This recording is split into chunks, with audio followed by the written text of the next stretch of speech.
feels like nowadays games can't just be good, bad, great, or terrible.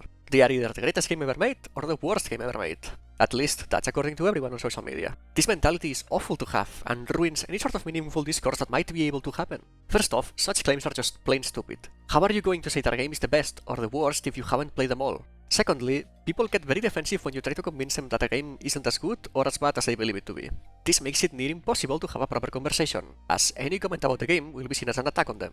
Third, like I said in my previous short, video games are extremely subjective.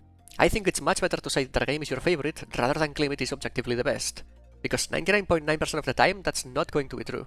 And finally, using these hyperboles and exaggerations might ruin a player's experience, and that's the biggest tragedy here. If all I read about a game is that it's the best thing in the world, that's going to set some high expectations for me. If I play the game and they're met, no problem. But if they're not, then my brain is going to be tricked into thinking it's worse than it actually is. And then I'm going to get angry at people who said such things, and in turn, I'll hate the game even more.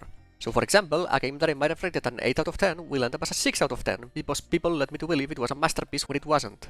You can say that I shouldn't let other people influence my opinion of a game, but I'm only human. In fact, I am also guilty of this sometimes. I tend to keep my opinions in check, but I despise Kingdom Hearts 3 and Tales of Arise, and I will exaggerate how bad they are at any given time. It's very easy to get carried away, but for the sake of those who read or watch such reviews, I think we need to be more mindful of what we say.